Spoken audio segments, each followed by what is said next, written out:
Nah, itu salah satu. Ini masih cerita tentang apa? Masih Siddhartha Gautama. Ini sangat menarik sekali ya, di sini. Mau cerita lagi, di mana Siddhartha Gautama ini bertemu dengan orang-orang yang susah sebelum dia melarikan diri dari istana. Sebenarnya kan bapaknya Raja Sudodana itu bapaknya Siddhartha Gautama, sama Mahamaya. Tapi saya bayangkan sendiri, dia sudah punya apa saja. Nah, makanya dia keluar dari pintu istana, kemudian dia berkeliling ke wilayah kerajaannya. Ini keliling ini ya? Keliling. Pertama dia menjumpai orang tua yang sedang sakit, karena di istana nggak ada. Nggak ada yang sakit? Nggak ada yang sakit. Kalau namanya putri ya yang cantik-cantik semua lah. Cantik-cantik semua. Adalah yang sedengan gitu nggak ada. Nggak ada ya? Harus cantik gitu. Serba mewah semua dikasih. Nggak pernah dia lihat orang tua gitu. Nah ini jalan lagi dia Pak Toha, ketemu orang sakit yang sudah mau meninggal. Dulu itu sudah dulu itu sudah ada orang minta-minta gini ya? Walah ya banyak toh Pak Toha. Dulu zaman dulu. Pengemis ya? Pengemis. Dan juga pengemis minta-minta. Terus jalan lagi ini? Jalan lagi ketemu orang yang sudah mau meninggal, badannya kurus kering. Sampai dia sekarat sampai dia ini digambarkan secara detail juga kotorannya, mohon maaf ini Pak Subhanallah, bergelimangan dengan kotorannya karena dia sudah tidak ada yang mengurus. Iki wong apa meneh to iki Siddhartha kan nggak tahu ternyata itu orang sakit. Para research dari LIPI itu menyebut ini ini mungkin dulu itu sudah ada gejala TBC yang dia kurus kering. Beda lagi karena nggak tahu cerita ya. Sudah saya ceritain. Tapi kan kita menafsirkan dari manuskrip karena penyakit wabah dulu lah ya, wabah panas, kemudian kurus kering sampai dia kotorannya itu keluar di mana-mana bergelimangan di tubuhnya dia. Ini kan berarti merepresentasikan ada bagian masyarakat yang kayak pengemis ini tadi, ada yang wabah penyakit itu kan. Tidak semuanya indah atau ternyata dunia tidak indah. Siddhartha itu adanya ya indah-indah semua di sana. Mau istri berapa? Walah enak. Tinggal pilih. Selanjutnya ketemu orang yang meninggal Pak Toha. Ya Allah. Ini ya. Oh ya, yang meninggal ya. Siddhartha keliling lagi ketemu orang meninggal. Artinya kelilingnya kan di luar istana ya, Mas? Di luar istana. Dia sudah keluar istana. Nah, ketemu lagi orang desa karena dia nggak berpakaian, nggak pakai atribut, nggak pakai mahkota dan sebagainya. Ini orang desa. Ini tanpa baju juga kelihatannya. Iya, tadi saya ceritakan Pak Toha. Ya mohon maaf, gambarannya emang itu. Saking ahlinya dia bisa menggambarkan. Hanya ini ya, hanya kalau Jawa kemben ya. Kemben. Nggak pakai kemben toh Pak Toha, cuma bawah toh Pak. Oh ya, di sini itu masih sampai sini. Oh yes. Nah ini ketemu orang suci ya kali ini. Siddhartha Gautama sebelum dia menjadi Buddha kan dia sebenarnya prince, pangeran. Yang nanti dikader, kamu nanti jadi presiden loh. Nah, jadi penguasa kerajaan. Makanya kamu nggak usah keluar dari istana. Putra mahkota ya, putra crown prince ya. Ketemu dengan orang suci, makanya saya sampaikan Buddha itu bukan satu-satunya agama. Sebelumnya ada agama lain kan yang berkembang di sini. Orang suci ini agamanya? Nah, ini Jainisme selain tadi. Buddha, mungkin bisa saja Jainisme dan sebagainya. Jainisme itu malah dia menganggap bahwa semua itu ciptaan Tuhan itu harus dihormati, misalnya semut dan sebagainya. Cerita. Bahkan dia kalau tidak tega membunuh semut, makanya dia itu kalau ada kotoran gitu ya nggak usah dibersihkan karena semut makan dari situ. Nah, seperti itu. Jainisme itu namanya Pak Toha. Ini Siddhartha juga. Ini ya Siddhartha. Artinya Siddhartha. Masih dia. Ya karena mungkin sudah agak rusak ininya ya. Anunya kan tampilannya agak beda. Ya. Nah ini gitu. Jadi ya masih dia lingkupnya kerajaan dia. Raja Sudodana di sini ya. Sudodana di sini dia menerima kabar bahwa Siddhartha sudah berkeliling dan dia tampaknya dia ini melihat kondisi di luar kerajaan tidak sesuai dengan apa dia lihat di istana. Makanya kemudian kuat pendapat, ini mungkin dia biasa aja dia dengan pemikiran dia keluar dari istana untuk belajar kenapa itu terjadi. apa yang menyebabkan itu terjadi? Yang saya sampaikan samsara tadi Pak Toha, nafsu dunia beserta segala macamnya di dunia kan yang menyebabkan itu semua setelah belajar agama Buddha itu. Ya. Nah, ini kemudian ayahnya membuat ini kan di dalam pagar istana. Ini pagar ya ini ya. Benteng ini Pak Toha. Ini benteng, oke. Benteng. Sepertinya dia digambarkan dalam istana. Sudah dipenuhi, dia mau makan. Kemudian di luar dijaga oleh para penjaga. Oh, ini penjaga ya. Nah, senjata yang komplit. Pokoknya rapat lah istananya dia. Dia sampai nggak bisa keluar dari istana. Termasuk gadis-gadis cantik ya. Disediain, boleh milih. Kalau nggak terima boleh nganu semua ya boleh naik kuat ya. Iya naik kuat. Iya. Seksi-seksi kan, lagi ini ya. Menggoda Pak. Iya menggoda ya. Duduknya kayak gini ada yang wah gini ya.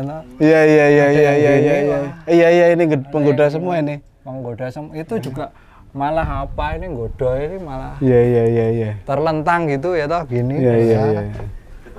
Astagfirullah. Tapi dia nggak bergeming. Jadi Siddhartha Gautama itu disediain semua fasilitas termasuk perempuan oleh orang tuanya sendiri supaya dia tidak keluar istana. Iya. Akhirnya semua penjaga yang ada di istana tadi tertidur. Itu karena apa? Karena keampuhan Siddhartha. Karena memang dia garis takdirnya seperti itu harus keluar istana. Yes. Karena dia nanti seorang ya istilahnya utusan dari Tuhan yang nanti menyebarkan agama Buddha. Makanya dia dengan mudah keluar istana tanpa perlawanan apapun pada tidur semua kesirep. Nah, ini orang lagi tidur gambarannya ya merem itu. Subhanallah. Nah itu mau keluar dari seperti itu baru dia keluar dari istana. Nah udah keluar dari istana sudah dia didampingi oleh para dewa naik kuda. Kuda, saya lupa namanya siapa, ada namanya kudanya. Kudanya itu ya direwangi oleh para dewa, ini para dewa-dewa semua. Artinya dikawal dia keluar. Dikawal dia keluar. Jadi tidak sendirian memang ya? Ya tampaknya sendiri. Tampaknya sendiri, tapi dia dikelilingi oleh kekuatan supernatural tadi yang digambarkan di sini loh Pak Toha. Sebenarnya kan tokohnya cuma dua ini, kuda sama Siddhartha. Cuma dia itu dikelilingi kekuatan besar dari alam yang membantu dia atau menjaga dia karena dia memang utusan tadi.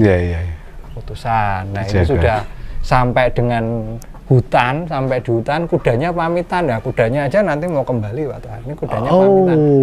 Siddharthanya sudah sampai di hutan. Nah ini yang pendereknya tadi ya sudah ya, kamu tinggal kamu di sini. Yang penderek tanpa tak kelihatan tadi juga. Tadi semua. Juga semua meninggalkan dia. Setelah ini Pak Toha dilihat image di sini.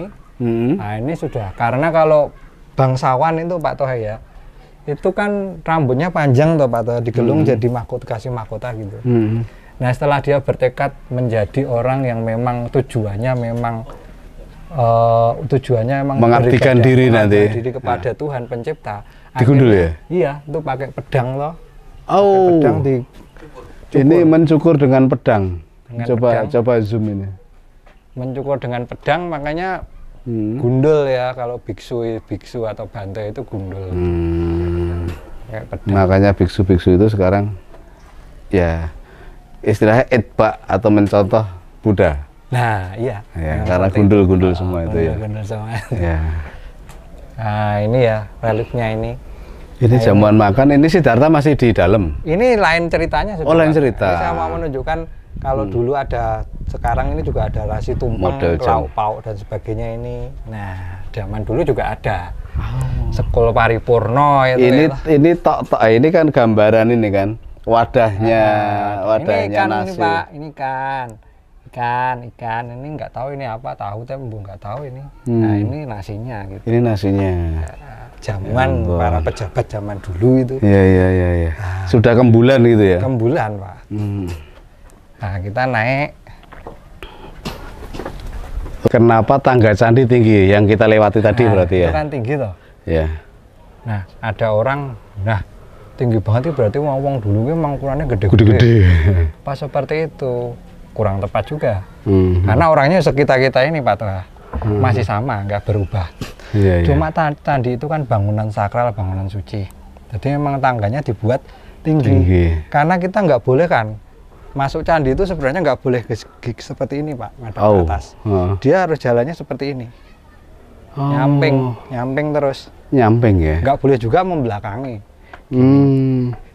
Sebagai penghormatan ya. Penghormatan, atau etikanya memang begitu ya. Bangunan suci, maka orang dulu tuh sakti-sakti, ya enggak, biasa aja, cuma tradisinya memang seperti itu. Ya mungkin ada yang lakoni itu sakti mungkin ya. Makam Sultan Agung itu kan pintunya kecil Pak, di Imogiri. Iya, iya. Bapak Penasuhan ke sana. Itu bukan karena orangnya kecil atau nggak boleh masuk, cuma kalau masuk kan harus gini Pak. Harus gitu. Oh iya. Nah, iya, itu. Termasuk pintu-pintu rumah joglo itu kan pendek-pendek juga. Seperti itu kan. Ya, harus menghormati tuan rumah. Ya, itu kula nuwun lah, kula nuwun. Seperti itu. Kula nuwun. Langkah gini ya. Iya, betul. Interlocking system Pak Toha. Ini interlocking system. Nah, ini interlocking system. Sistem kuncian. Nah, sistem kunci. Ini tanda baru loh Pak Toha. Ini dari pemugaran kedua ini. 7383. Ini berarti batunya batu baru juga? Batu lama. Oh, batu lama. Cuma kode ini supaya dia nggak nyasar. Yes. Pada saat dulu kan pemugaran kedua itu bongkar semua Pak Toha.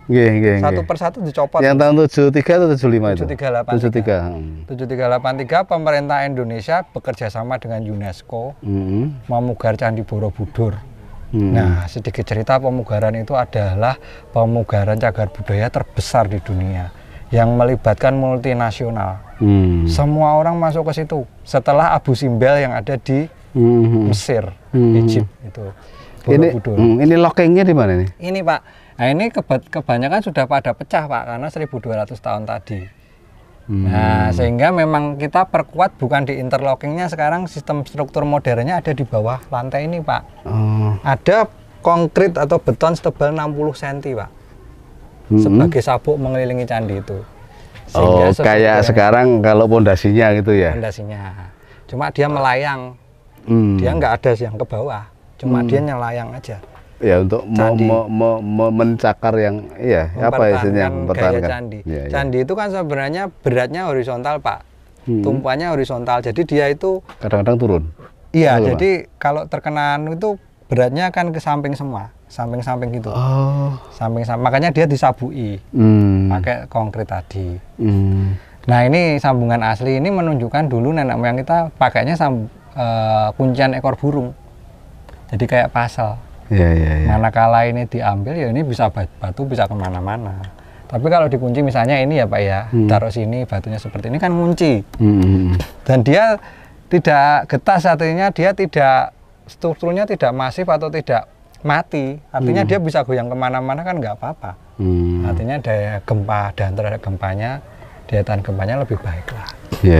Seperti itu. Ini di sini banyak bocornya ya berarti ya. Nah, ini karena curah hujan lagi tinggi Pak. Kemarin hujan itu nampung ini ya. Ini sebenarnya ini sudah bagus Pak seperti ini Pak. Karena yang kita harapkan air keluar, tidak masuk ke sini. Air keluar pokoknya. Air keluarnya ke sini. Nah, ini kan tapi nanti di sini keluar ke bawah nggak? Ada saluran nembus ke bawah. Oh, ada drainasenya. Yes. Nanti keluar di bawah lereng Pak. Bawah lereng. Nah, itu. Yang disebut apa namanya ini? Ini disebut apa ini Mas? Jalan. Ini lorong. Lorong ya. Atau bahasa kita sering, kalau bahasa Inggris sebut galeri lah. Galeri. Ini kan galeri semua ini, kanan kiri Pak. Arca Buddha sama semua. Ya, secara ikonografi sama, secara ikonografinya. Tapi bedanya ada di tangan kanannya Pak Toha. Apa itu? Nah, kanan itu namanya mudra. Lihat tangannya Arca. Oh, lihat tangannya Arca. Nah, itu tangannya kan gini toh Pak Toha. Nah, ini berarti kita di arah sana itu utara. Ini akan menghadap ke utara. Subhanallah. Tapi kalau tangannya seperti ini barat. Ini barat. Barat. Kalau tangannya gini, ini timur. Ini timur. Ya. Kalau sini selatan. Sini selatan. Enggak. Jadi kalau tersesat tinggal lihat tangannya aja. Tadi saya masuk di mana toh? Nah, jadi itu, para pemirsa, kalau ke Borobudur tersesat, maka arah akan ditunjukkan oleh patung Buddha. Ketika patung Buddha begini, ya, ya benar begini. Ini berarti arah utara. Utara. Kalau begini arah barat. Lalu ada lagi Begini. Kalau begini Timur. ini begini, ini arah timur. Kalau gini selatan. Kalau tangannya arca begini berarti di arah selatan. Luar biasa orang dahulu. Kalau di atas nanti Pak, gini Pak, arcanya semua kan seperti ini. Gini maksudnya apa ini? Gini seperti ini ya. Ini adalah Dharma Cakra Mudra atau memutar roda Dharma. Asik. Roda kehidupan atau roda kebajikan. Makanya di kungfu itu kalau begini bisa berputar katanya. Nah ini nggak ada kaitannya saya. Nanti kita tahu. cerita filosofis di atas saja Ya, Pak. ayo. Yang menyebabkan kita mengurangi jumlah kunjungan karena keausan tangga candi Pak. Nah, ini kan batunya melihat-melihat Pak. Oh ya. Nah 570.000 orang dalam satu hari setelah bakdo hari raya Idul Fitri. 570 orang. 57.000 orang. Sampai 70.000 orang Per hari. per hari Nginjak ini. berjejal nginjak ke sini. Ya Allah. Akhirnya pada melihat ya. Akhirnya aus Pak. Nanti saya kasih tahu yang lebih ekstrim lagi Pak. Nah Pak Toha, kita ini akan masuk ke teras Arupa Datu Pak. Arupa Datu. Kita kan sudah belajar tadi Pak. Nah, istilahnya kalau kita di Borobudur belajar menuju kelepasan atau meninggalkan nafsu dunia. Ya setelah sampai di sini kita sudah sampai nirwana Pak. Artinya tadi sudah Rupa Datu. Kama Datu, Rupa Datu, sekarang Arupa Datu. Ke nirwana. Sudah masuk ke nirwana, ke surga. Karena kita sudah belajar tadi Pak. Jadi pekerti. Nah, dari manuskrip itu sudah pradaksina naik ke sini, wah kita sudah terlepas dari nafsu dunia, sudah belajar istilahnya. Ini loh yang bikin kamu sengsara atau samsara di dunia itu A, B, C, D dan sebagainya. Masuk ke sini, kita sudah harus memusatkan diri kepada pencipta. Nggak ada lagi itu urusan dunia. Urusan dunia nggak ada lagi ditinggalin ya. Jabatan atau mau rumah, mobil, sebagainya lah. Keduniawian itu sudah out semua. Kita masuk ke sini sudah terpusat dan di sini terasnya sudah melingkar. Dunia itu tanpa ujung Pak. Kita nggak tahu ujungnya kemana. I see. Yeah. Ini kan masih persegi Pak. Ini tadi kita kan persegi nih semua ini. Ada ujung pangkalnya ya. Ada ujung pangkalnya. Ini sudah tidak.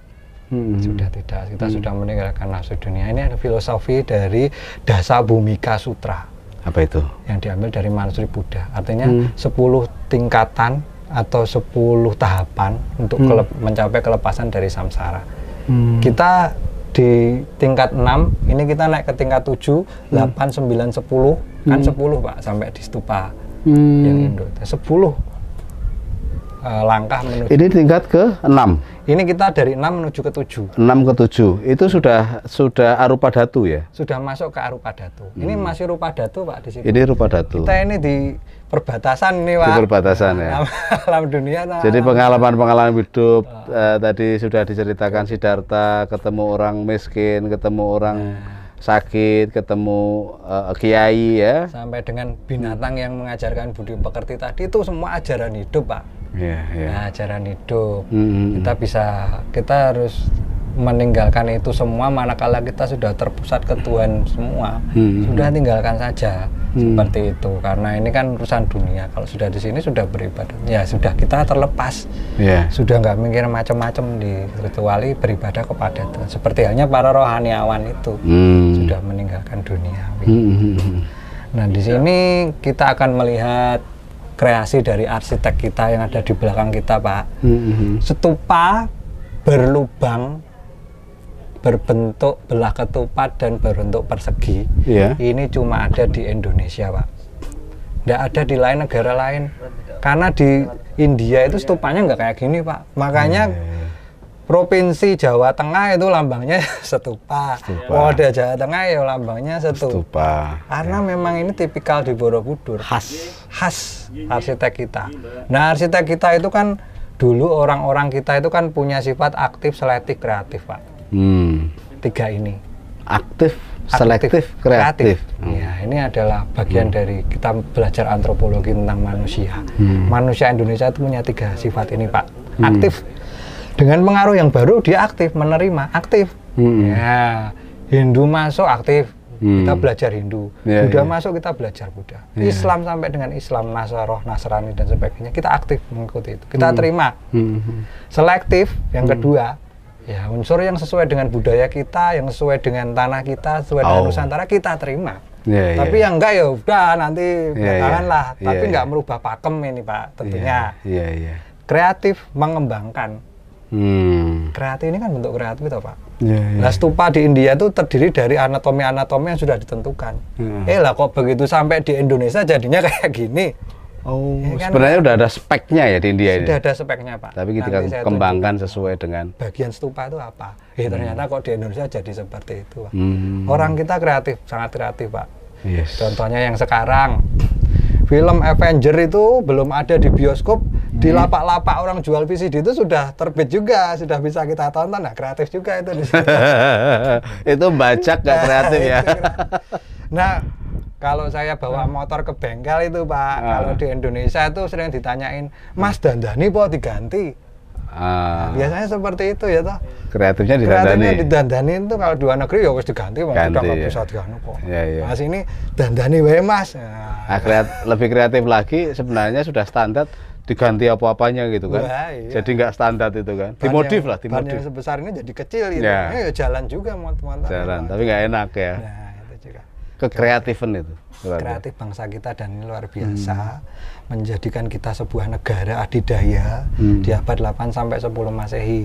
8 sampai 10 Masehi. Orang dari mana-mana, dari Cina, Asia Tenggara Daratan, dari Cina, dari India itu ke sini, Pak, belajar agama Buddha. Kalau Bapak memerlukan informasi tentang arkeologi, tinggalan arkeologi lebih lanjut, bisa datang di Candi Muara Jambi. Kompleks Candi Muara Jambi, Muara Takus. Itu universitasnya di sana, Pak. Universitasnya Buddha di sana, Buddha Dharma. Nah, ini luar biasa. Ini kok tinggi sekali. Ini memang dibuat di dataran tinggi dulu ya Mas ya. Nah, kan ada pendapat ya di dataran tinggi atau di danau atau di apa satunya itu? Ya dataran tinggi atau danau gitu malahan. Itu yang benar yang mana itu? Semua benar Pak. Semua benar. Saya akan ceritakan nanti. Kita akan melihat atribut yang namanya Vista. Vista ini bagian dari warisan budaya dunia UNESCO, Pak. Di mana kita menominasikan Borobudur itu bukan candinya saja, tapi kawasannya yang bisa kita lihat di atas stupa, Pak. Ini namanya Vista. Makanya kita akan melihat gugusan pegunungan karena kita di tempat tinggi. Yang kedua kita melihat bekas danau purba. Iya, maksudnya danau purba. Bekas atau sisa danau purba ini yang luar biasa di Borobudur. Makanya Balai Konservasi kalau ada pembangunan yang dilakukan PUPR di mana-mana itu kita khawatir itu merusak Vista. Tapi kadang orang, padahal mereka, kita menyampaikan bahwa Borobudur itu bukan cuma candinya. Loh, saya kan nggak ngerusak candi Mas, teman-teman PUPR gitu. Iya, Borobudur itu bukan candi tapi merusak pemandangannya. Pemandangannya yang menjadi satu konsep yang namanya Jambu Dwipa. Jambu Dwipa itu bisa dilihat kalau kita nanti kita berjalan-jalan tindak-tindak di atas stupa. Ini adalah perwujudan dari alam semesta. Oh, itu berarti keraton, misalnya keraton Solo atau keraton Jogja itu kan ada menaranya begitu ya, sehingga nggak boleh sebenarnya di dekat itu ada bangunan yang lebih tinggi. Betul. Nah, itu namanya Vista yang mewujudkan visual atribut yang ini Borobudur kita nominasikan menjadi warisan budaya dunia. Ini atribut warisan dunia loh di sekitar Borobudur ini. Jadi tentunya sekarang mesti ada peraturan daerah ya Mas ya? Tidak cuma peraturan daerah Pak. Enggak, yang di sini Jawa Tengah nggak boleh bangun di dekat-dekat sini. Ini sudah ditetapkan menjadi Perpres Pak. Oh, Perpres ya? Nomor 58 tahun 2014. Artinya bangunan di sekitar-sekitar ini yang tinggi nggak boleh? Nggak boleh. Sudah ada tata ruang tapi mohon maaf Pak, penegakan hukum. Nah, ini sekedar Perpres saja kadang-kadang. Masih ada yang melanggar? Masih ada yang melanggar. Ya mohon maaf, saya sampaikan saja beberapa permasalahan dapat teguran dari UNESCO itu karena pembangunan saudara-saudara kita di Kementerian PUPR. Nah, apa contohnya kalau di sini Mas yang mengganggu Vista tadi? Salah satunya pembangunan berbagai fasilitas, misalnya nanti Pak, kita lihat di sisi timur nanti Pak, ada concourse, kemudian ada juga hotel itu ya? Bukan hotel Pak, ada rencana pembangunan jembatan, membangun jembatan dan sebagainya. Dan sebagainya itu adalah infrastruktur ya harus apa namanya diperhitungkan lagi atau diperkirakan lagi, dipikirkan walaupun sudah dibuat, sudah ada ini di lokasi ini. Atau paling setidaknya ketinggiannya jangan sampai merusak vista tadi ya, sudah mengganggu kita vista. Rekomendasikan Pak, tapi kan kadang beliau yang menentukan. Kita kan abdi negara Pak, kita punya pimpinan kita A ya kita A. Seperti itu. Ini masukan bagi pemerintah terutama PU ya, Departemen Pekerjaan Umum ya, Kementerian PUPR, Kementerian PUPR. Mungkin tukang bangunnya perlu belajar banyak tentang vista dan peninggalan sejarah atau cagar budaya ini, karena membangun di cagar budaya nggak boleh membangun yang mengganggu vista ya, visual atribut ya, mengganggu vista. Jadi sebenarnya dulu menjadi indah ketika di atas Borobudur ini, karena terganggu pemandangannya, itu akan menjadi persoalan dan itu melanggar Perpres, maka harus dikonsultasikan lagi. Itu jadi masukan bagi pemerintah yang berkompeten atau berkepentingan dalam hal itu.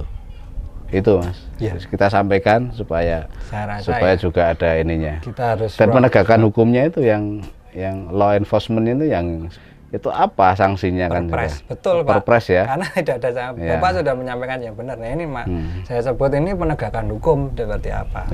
Seperti apa. Kalau Balai Konservasi setingkat unit eselon 3 Pak, bisanya cuma kajian kita serahkan ke instansi di atas kita. Tapi kita sudah menulis sesuai yang objektif.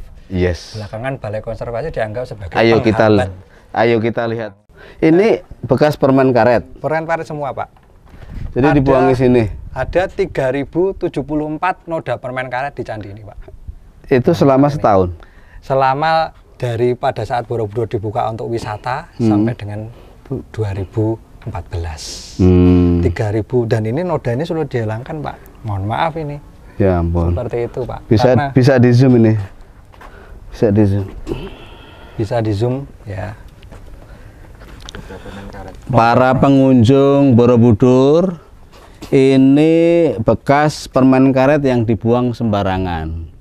Maka perlu diketahui tidak boleh makan mengunyah permen karet di atas struktur candi. Soalnya nanti akan kalian buang di sini. Dan ini nggak bisa dihilangin, sulit dihilangin. Kalau kita hilangkan Pak, kulit batunya ikut keangkat. Kulit batunya ikut keangkat. Iya, harus seperti itu. 3074. Iya. Bekas permen karet yang kayak gini nih. Ya. Kalau Bapak Ibu mau menghitung sendiri silahkan. Kalau nggak percaya hitung sendiri. Mas, aturan ketat dan pasti harus ada guide. Betul. Model rombongan saja Mas, maksimal 10 orang ya kan, dengan waktu tertentu, dan tentunya guide-nya akan mengelek atau mengawasi dia. Mbah Kunto Bimo. Oh, Kunto Bimo yang merah itu ya. Itu katanya kalau masukkan tangan ke sini Pak. Itu mau apa saja bisa kelakon. Terkabul. Kunto Bimo, siapapun yang bisa memasukkan tangan dan meraih patung itu, tangannya Kunto Bimo, maka cita-citamu akan Anda akan terwujud, terkabul. Konon. Ya, namanya mitos Mas. Namanya mitos konon. Enggak apa-apa percaya, enggak apa-apa enggak ya. Tapi kalau mungkin percaya bisa jadi itu terjadi. Di semuanya pasti ada ya. Cuman ini. Mohon maaf, cuma ini. Saya ceritakan sejarahnya Mas. Sejarahnya dulu tahun 85 ada serangan terorisme di sini. Ya, orang memasukkan peledak berskala TNT Pak, trinitronucleat di dalam ini di dini hari, dini hari sebelum subuh. Di ini Kunto Bimo ini. Stupa Kunto Bimo dan stupa-stupa di sana itu. Oh, beberapa stupa ya. Lah ternyata stupa yang lain meledak Pak. Mbah Kunto Bimo ini mejen bomnya. Itu berapa bom sih Mas Dulu? Ada 10. Ada 10 dimasukkan ke stupa ini. Berapa? Enggak, stupanya beberapa. Nanti kalau kita lihat ke sana ada batu yang kita rekatkan itu ya meledos. Namanya batu kayak gini aja bisa Berambunan, Pak. Iya, iya. Begitu dasarnya, sehingga terorisme sudah ada sejak zaman dulu, dan menerornya ya mohon maaf Pak Toha, kalau kita nyumet mercon long gitu ya Pak, petasan long di rumah kita meledak itu nggak apa-apa Pak. Iya, iya. Tapi nek mercon long itu meledaknya di Borobudur, satu Indonesia akan memberitakan, pengunjung di Candi Borobudur jadi Sedunia Mas, sedunia. memberitakan itu.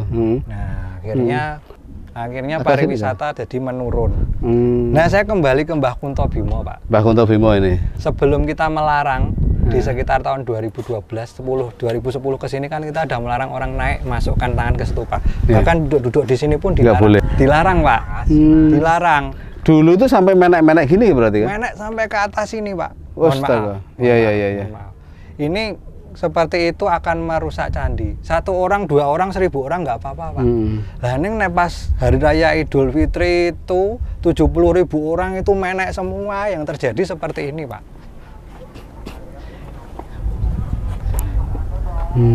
Yang ini seharusnya ada pahatannya kayak gini. Ada pahatannya. Ini kan teratai Pak. Oh yes. Ini sebenarnya stupa itu muncul dari teratai, ini biji teratai Pak. Berkeliling gitu.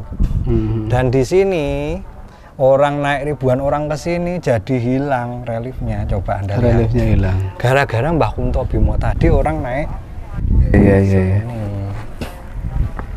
Makanya kita melarang orang masukkan tangan. Sekarang dilarang ya. Sekarang sudah dilarang. Ada juga ibu yang membawa anak balitanya masukkan kepala ke sini, Pak. Astaga. Nggak bisa keluar. Wah. Terus Akhirnya ya teman kita anak balai konservasi harus memahat batu. Akhirnya rusak batunya untuk mengeluarkan kepala. ya ampun. Nah, ini salah satu tantangan pelestarian. Ya, itu seperti itu, Pak. Jadi itu patung Kunto Bimo. Iya. Patung Buddha mitosnya Kunto Bimo. Kunto Bimo. Patung Buddha mitosnya Kunto Bimo. Kalau Bapak melihat batu yang ada tanda titiknya, Pak, ini batu baru, Pak. I see. Batu baru, Pak. Iya, iya, iya. Semuanya. Ini ya. Ah, ah. Maka kelihatan ini memang nggak ada tutupnya, Pak. Maka kelihatan mesin ini. Batunya yang asli. Nah, itu seperti itu arcanya, Pak. Arcanya seperti itu, tangannya sifatnya sikap tangannya seperti itu. Iya, iya, iya.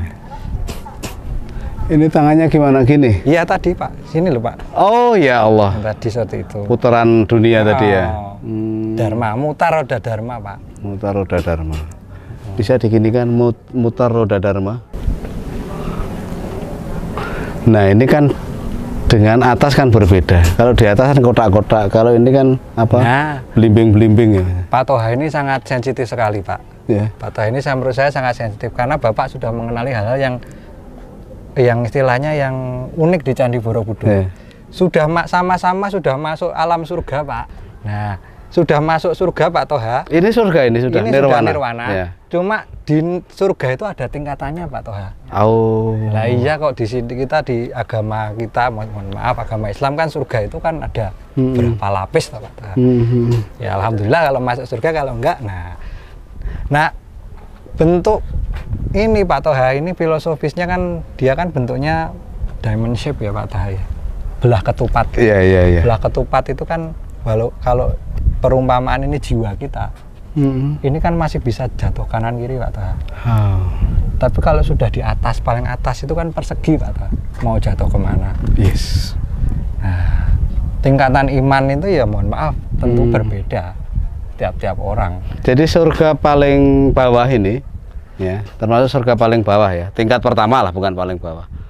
Ini wujudnya tadi apa namanya, kayak limasan gitu ya. Belah ketupat. Belah ketupat. Belah ketupat. Jadi masih bisa mirang-miring. Kalau itu bisa masuk ke neraka juga itu berarti kalau tergelincir. Gini, tergelincir bisa. Tergelincir bisa masuk. Karena dia belajar agama ya, akhirnya dia sombong, tergelincir. Tapi kalau sudah masuk ke atas, sudah persegi Pak, ya sudah stabil, mantap. Fix kita fix sudah menghadap Sang Pencipta itu dengan segala. Ini ya, ini bisa tergelincir ya ininya. Betul. Ini loh Pak. Nah ininya. Ya, ininya ya. Kotaknya itu. Dan dia semakin ke atas semakin sederhana Pak. Semakin sederhana. Jadi orang yang sederhana. Vista. Kita jalan ke sana. Yes. Yang dilihat sekitar sini. Itu Bukit Menoreh. Yang Bukit Menoreh kayak orang apa? Nah, kita Kayak orang apa ini namanya? Ngelekar gitu ya? nah mitosnya seperti itu, Pak. Nah, kita ini malah belum membahas Enggak, kerajaan. Bukit Menorehnya di mana? Ini Bukit Menoreh. Ini Bukit Menoreh. Iya. Sih. Itu Bukit Menoreh di arah selatan candi. Ini Ya. loh, Pak, baris. Kayak orang tiduran lah pokoknya. Kayak orang tiduran. Terlontang ya. Mitosnya dia adalah Gunadarma. Mohon maaf Pak Toha, Gunadarma itu sebenarnya bukan arsitek Borobudur. Terus? Kita tidak tahu siapa arsitek Borobudur. Gunadarma itu adalah sebuah ungkapan. Gunadarma. Dharma yang didharma baktikan itu seperti itu. Tapi kita para arkeolog tidak pernah punya data jenenge arsiteknya Borobudur Gunadarma. Tidak, Pak. Ini mitosnya Gunadarma sedang tidur, itu ada mukanya, Pak. Itu hidungnya yang agak mancung itu, bawah gini. Dia Iya. Kalau saya bayang-bayangin ya kayak orang tidur ya benar. Tiduran, menghadap ke arah ciptaannya. Cuman perutnya itu yang besar gitu kan. Kembali lagi ke perwujudan makrokosmos, Pak. Borobudur ini adalah tempat bersemayamnya dewa, Ya. atau Jambudwipa atau Gunung Mahameru. Gunung Mahameru itu tempat bersemayamnya para dewa. Kepercayaan Hindu dan Buddha itu. Ini dikelilingi oleh 7 barisan pegunungan. Ini di kitab Weda loh Pak, ini bukan di kitab yang lain. Dikelilingi 7 pegunungan. Nah, makanya Borobudur itu di tengah dataran tinggi, dikelilingi gunung perbukitan Menoreh, Gunung Merapi, Gunung Merbabu, Sindoro, Sumbing, Andong, Telomoyo. Makanya subhanallah. Orang meletakkan di sini itu bukan wah rojonya wah Mas, aku tolong gak ke candi neng kono ya aku main neng kono, enggak. Ini hitung-hitungannya bener-bener Istikharahnya berapa puluh tahun ini? Nah, itu makanya. Istilah kita ya, istikharahnya untuk menentukan tempat di sini nih. Tuh. Dikelilingi 7 gunung. 7 gunung. 1 Merapi, Merbabu, 2 Sumbing, Sindoro, Andong.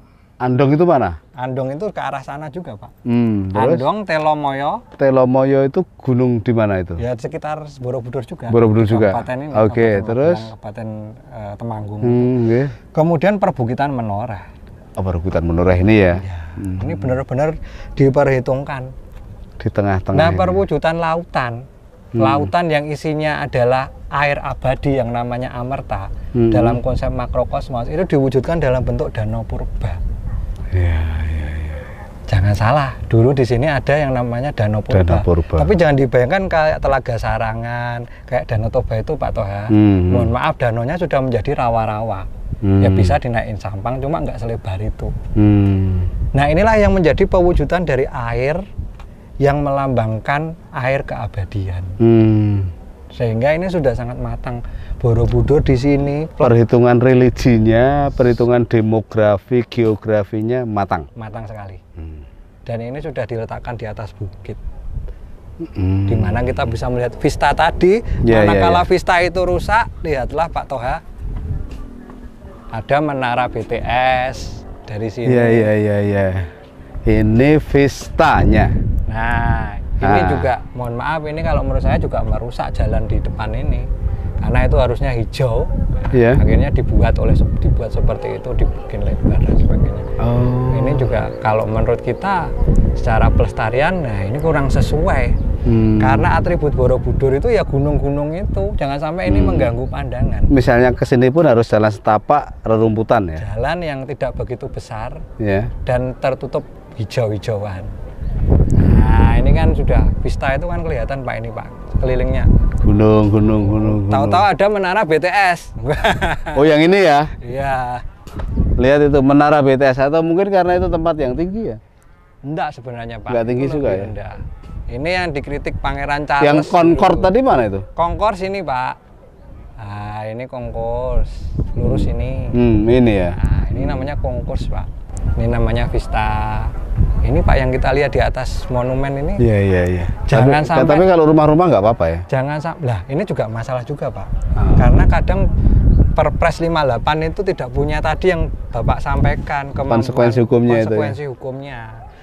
Lah manakala di bukit itu sudah penuh dengan rumah dan hotel Pak, ya sudah habis, kita nggak punya vista lagi kalau itu bukit. Yes.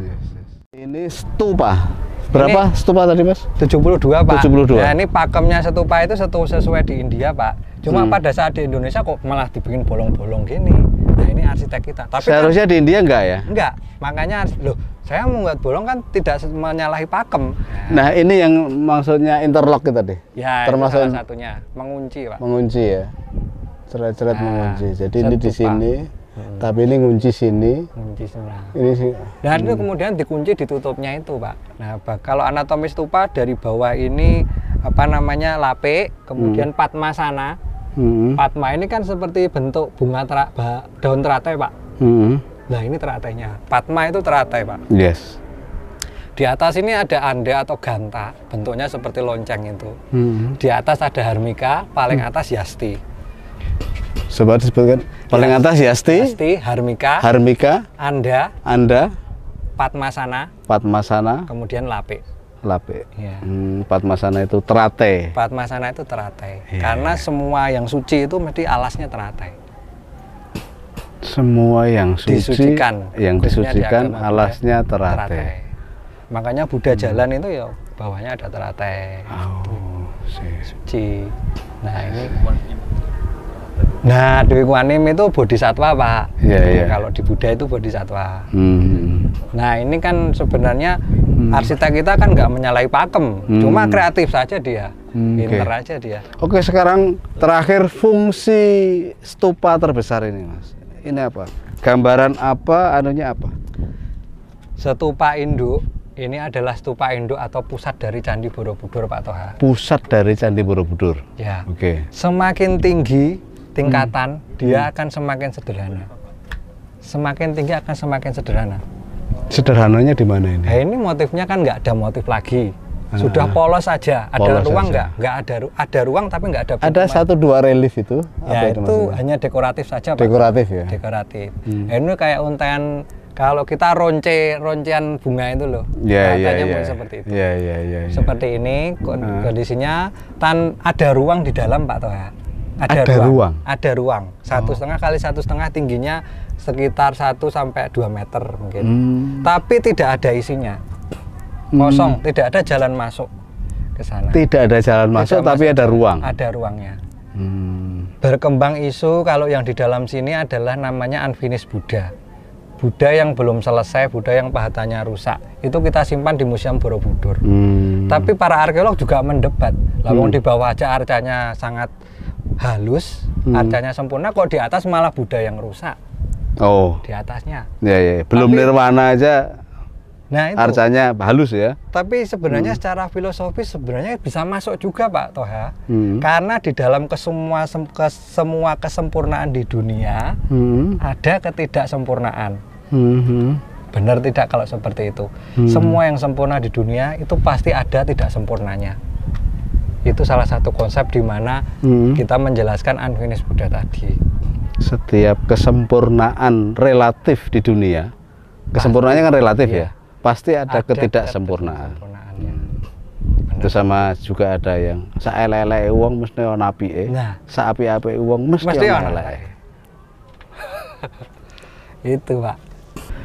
Terima kasih Mas Hari, arkeolog kita yang bisa menjelaskan secara rinci ya, meskipun tidak full, tidak lengkap benar, akan tapi sudah mewakili secara komplit sejarah, kemudian budaya, kemudian cerita Siddhartha Gautama, juga stupa, relief ya, dan tentunya vista yang terakhir yang sudah diceritakan semuanya oleh Mas Hari.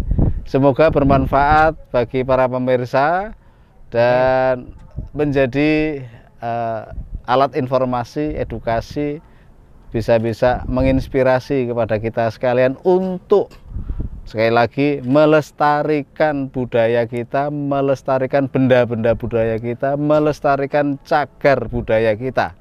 Semuanya dengan ya salah satu contoh tadi, tidak buang permen karet di sembarang tempat ya, tidak buang sampah di sembarang tempat, tidak merusak benda-benda purbakala atau benda-benda bersejarah yang ada di Indonesia.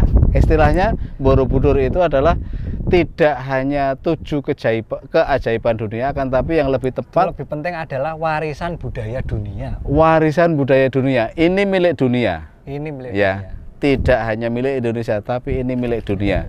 Maka orang sedunia harus dan wajib merawat dan memeliharanya. Dan di Borobudur itu adalah heritage atau pusaka. Pusaka yang digunakan untuk menginterpretasikan dan mengajarkan budi pekerti, pendidikan, dan juga menghasilkan manusia-manusia yang berbudaya. Candi Borobudur ini mengajarkan kepada kita bahwa sejak dulu budi pekerti sudah berkembang di Mataram kuno periode Jawa Tengah dan sudah diajarkan melalui candi ini. Fungsi candi ini adalah mengembangkan pendidikan, menyampaikan pendidikan budi pekerti kepada manusia, bukan digunakan untuk fungsi yang lain, misalnya komersialisasi. Lokasi di sekitar Borobudur ini adalah warisan budaya dunia, ada aturannya.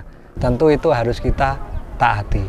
Jangan sampai disalahgunakan, awas kualat nanti. Sekali lagi terima kasih atas perhatiannya. Semoga bermanfaat. Salam sehat dan selamat dunia akhirat. Assalamualaikum warahmatullahi wabarakatuh. Assalamualaikum warahmatullahi wabarakatuh.